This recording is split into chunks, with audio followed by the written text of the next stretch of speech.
Welcome to our ஆன்மீக களஞ்சியம் channel. இன்றைக்கி நம்ம மகாபெரிவா மகிமையில் சங்கர நாராயணன் பெரியவாளின் பொருத்தம் பற்றி தெரிந்து கொள்ளலாம். ஒரே விதமான இலக்கிய மரபின் அடிப்படையில் பிறந்த திருப்பாவை திருவெம்பாவையை கொண்டு சைவ வைணவ சலக்கு நீங்கி அவை இசையச் செய்தவர் ஸ்ரீ பெரியவா.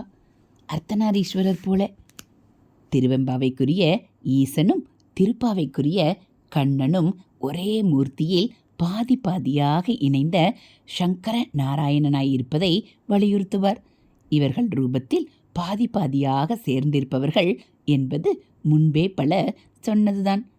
காலத்திலும் அப்படியே இவர்கள் ஆளுக்கொரு பாதியாக இருப்பதாக நமக்கு பொருத்தம் காட்டியிருப்பது பெரியவாள்தான். ஒரு வருஷத்தை இரண்டாக்கி கொண்டால் ஒரு பாதி கண்ணன், மறுபாதி ஈஸ்வரன். அந்த இரண்டு பேருக்கே ஜகத்குரு பிரதம் உண்டு. கருப்பு கண்ணன் தேவர்களுக்கு ராத்திரியான தட்சிணாயனத்தில் அவதாரம். ஜோதிர்லிங்கமோ அவர்களுக்கு பகலான உத்தராயணத்தில் உத்பவம்.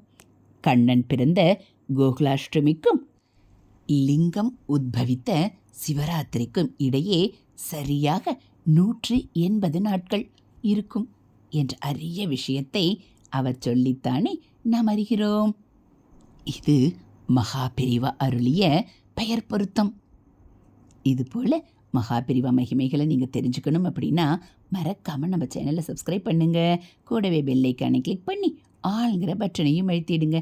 நம்ம சேனலில் வரக்கூடிய மகாபெரிவா மகிமைகள் எல்லாம் உங்களுக்கு பிடிச்சிருந்தா ஒரு லைக்கும் கமெண்ட்டும் கொடுத்து உங்களுக்கு தெரிஞ்சவங்களுக்கும் ஷேர் பண்ணுங்கள். ஹரஹர சங்கர, ஜெய ஜெய சங்கர, மகாபெரிவா சரணம். தேங்க்யூ.